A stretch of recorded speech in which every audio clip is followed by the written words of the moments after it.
Superintendent Adiala jail کا تبادلہ، P T A میں خوشی کی لہر۔ ویڈیو کی تفصیل جانیے اور چینل کو سبسکرائب کریں۔ آئیے چلتے ہیں اس کی مکمل تفصیل پہ۔ السلام علیکم دوستو، آج ہم آپ کے لیے ایک تازہ ترین خبریں لائے ہیں جو جیل خانہ جات کے شعبے سے متعلق ہیں۔ آج دو اہم افسران کی تقرریاں کی گئی ہیں جو اس شعبے میں خاص اہمیت رکھتی ہے۔ سب سے پہلے بات کرتے ہیں عبدالغفور انجم کی۔ انہیں سینٹرل جیل فیصل آباد کا سپرنٹنڈنٹ مقرر کر دیا گیا ہے۔ اس سے پہلے وہ سپرنٹنڈنٹ سینٹرل جیل راولپنڈی میں تعینات تھے، جہاں انہوں نے حساس اور اہم معاملات کی نگرانی کی۔ ان کی خدمات کو جیل انتظامیہ میں مثبت انداز میں دیکھا جاتا ہے اور ان کی نئی تقرری فیصل آباد میں جیل انتظامیہ کے لیے ایک اہم قدم ہے۔ اب آتے ہیں ساجد بیگ کی جانب۔ انہیں سپرنٹنڈنٹ سینٹرل جیل راولپنڈی یعنی اڈیالہ جیل میں تعینات کیا گیا ہے۔ یہ جیل ملکی سطح پر اہمیت رکھتی ہے اور یہاں کی ذمہ داریاں کافی حساس ہوتی ہیں۔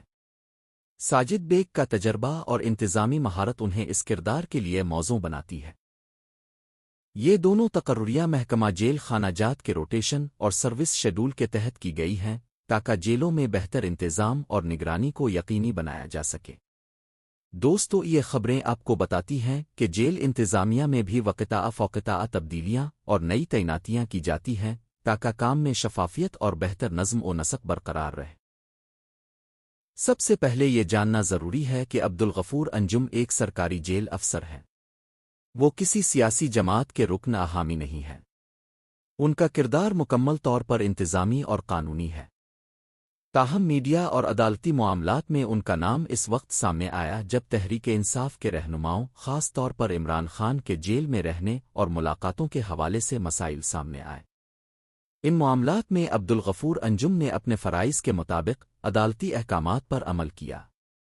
مثال کے طور پر، جیل انتظامیہ کو عدالت کے حکم کے مطابق ملاقاتوں کا شیڈول ترتیب دینا پڑا اور قیدیوں کو عدالت کی طرف سے دی گئی سہولیات فراہم کرنی پڑیں۔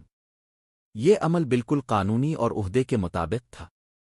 اس کا مطلب یہ نہیں کہ عبدالغفور انجم پی ٹی آئی کے حق میں مخالفت میں ہے۔ وہ صرف اپنے عہدے کی ذمہ داریوں کو ادا کر رہے تھے، چاہے معاملہ کسی بھی سیاسی جماعت سے تعلق رکھتا ہو۔